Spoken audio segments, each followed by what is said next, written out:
As has already been revealed, and I've mentioned to you before, Nick and Judy are going to attend couples therapy. Actually, it's not like they're really a couple. I'll talk more about that, but in this case, they're partners. Most likely, this takes place at the police station, right? It's set at the police department where they work. As you can see, everyone's dressed in police uniforms. Well, most of them. But the therapy is going to be focused on partners, work partners. That's right. So let it be clear, they're not talking about a romantic couple here. And remember, Disney is going to play a lot with this idea of Nick and Judy being a couple in Zootopia too. They know we ship these two. They're fully aware, and they're going to lean into that. Disney wants us to ship them even more, and there will be these moments that suggest they're a couple, but nothing that confirms they'll actually end up together. At least that's what the rumors are saying. And from what the trailer is showing, that seems to be the case. But who knows, maybe in a future movie they'll end up together for real, right? Let's see what else shows up here. They've been partners for a week. Well, we've been official partners for 1 week. So the movie takes place shortly after, pretty much 1 week after the end of the first Zootopia. It's a direct sequel. Thank you, Disney, because that's what makes it cool, just like The Incredibles 2, right? The second movie starts in the exact same second the first one ended. That's awesome. Gary is a suspect to the police. Poor Gary. Here we have some evidence. Looks like it's his skin. So at some point, the police must have already run into Gary before. Look who's here. It's Gazelle. In the first film, we saw that the crime boss was a huge fan of Gazelle, right? He even tried to hide it and didn't want anyone to know he liked her. And then in the end, it's revealed he's totally a fan. And now he's got a statue of her. Cool that they brought that back. This character here was deleted from the first Zootopia. I made a video about that here on the channel. This guy's going to be trouble for sure. Just look at him. Zootopia has a lot of this. Many deleted characters from the first film are going to show up in this second one. It's not just him. There are others too. Nick hints that snakes used to live in Zootopia a long time ago. No snake has set foot in Zootopia in forever.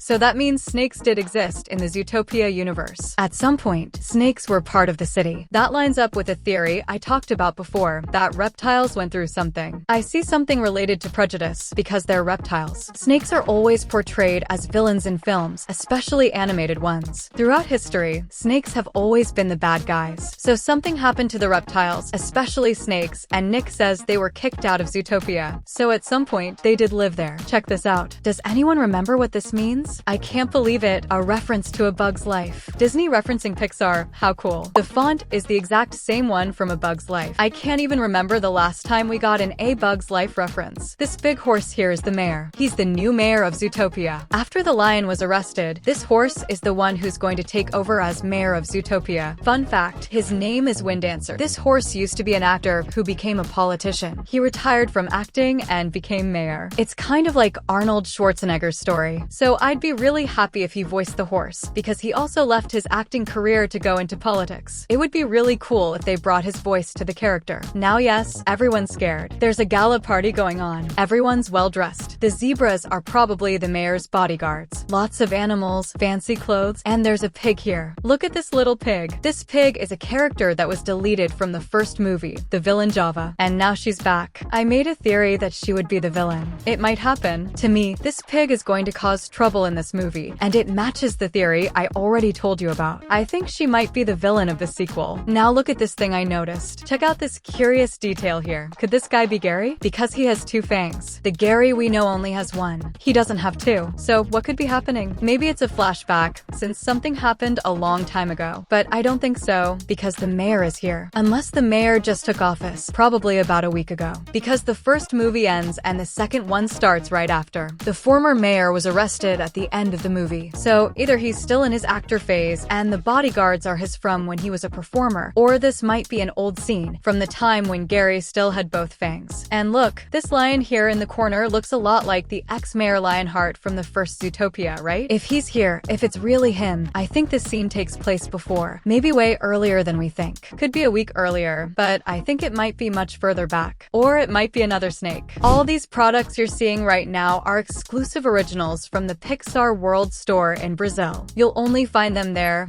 and they're available for a limited time. You won't even find this stuff at Disney. But if you can't go to the store for obvious reasons, what can you do? Don't worry, I got you. Message me on WhatsApp or Facebook Messenger. Just use the link in the pinned comment of this video, or point your phone's camera at this QR code and message me there. I'll take care of it for you. But hurry, because these exclusive expensive and limited products are selling out really fast. Hit me up and we'll sort it out. After you've scanned the QR code, grabbed your shirt, your mug, your Pixar ball, your cap, let's get back to the video. Notice that Gary, or better, let's just say the snake, for now, was under this hood. And then he revealed himself, and the guests were super surprised. Whoa, there's a snake here. How come there's a snake in Zootopia? How many years since we've seen that? Maybe it's going that way. Interesting. This might be a grand entrance. Man, I'm thinking it might be another snake. Huh? Maybe Gary's father. Let's see what comes next. They stole that little pig's car, the one that was already revealed. Pig snout, pig tail, pig color. It really looks like a pig. I already made a theory about this, that they stole it from a pig the Java. I'm super hyped for this movie, guys. Zootopia 2, please come soon. Let's analyze this. Gary is running away. He's got a book in his mouth. Those who watched the other videos on the channel already know. That's why it's good to turn on the bell and watch every video that a synopsis came out, and I even made a video talking about it, where this book is a very important thing. The hooded villain is after this book, and Gary stole it. According to Disney, the villain has already killed animals in search of this book. So, the level is going to be different. That's why they're getting involved with a really evil guy. The book hasn't been explained yet, but it's clearly something very important, because the villain has done terrible things to get it. And here, like I mentioned before, Gary has only one tusk. Just one. Where's the other one? So, people are coming up with theories. This is probably the new mayor's inauguration. Since the second movie happens right after the first, he's taking office as the mayor of Zootopia. And who is this guy? Could he be the creator of Zootopia? The guy has a statue. Maybe he's the founder of the city. Perhaps the movie will explore that part of the story, which wasn't shown in the first Zootopia. Later, Gary says he needs to help his family. Now the clues are stronger. That guy from the party could be Gary's dad or some relative. Maybe a brother. I think I know what might happen. Gary might be being forced. That could be it. Maybe Gary is being forced to steal the book because his family, who are villains, told him to do it. So Gary went and did it. Or maybe the villain is threatening him. That's why he's not actually a villain. He's a good guy who's being pressured. Just theories, of course. But to me, that's it. Gary is being forced into this. And will Nick and Judy finally become a couple? Will they go for it? Remember, Disney is going to play around with that a lot. They're going to suggest it, hint at it, tease us with those little winks like, believe they're a couple, just to make us use our imagination and keep shipping them. But I liked it. They're heading to a party. Is it that same party where Gary showed up with the two tusks? Or is it something else? Oh, there's definitely something going on. Look at Nick's face. This scene made it clear. They're really pushing the idea that these two are a couple. And now that I think about it, it reminded me of La La Land. I really like La La Land, so I'm happy about that reference. This minivan is the same one that crashes when the mayor is being inaugurated. I don't know what company it's from, but it might be important for the plot. This movie has so much hype. I want to know what you think. Comment what you thought of the trailer about the movie. Are you excited for Zootopia 2? Are you going to watch it or not? Tell me, I want to know. And remember, from now on it's 3 videos a day, between shorts and full videos. So, if you can help by liking the video when it comes out, watching, sharing, we're in this together on the road to 100K subscribers. Thank you so much for watching, and see you in the next video here on Cine Lovers.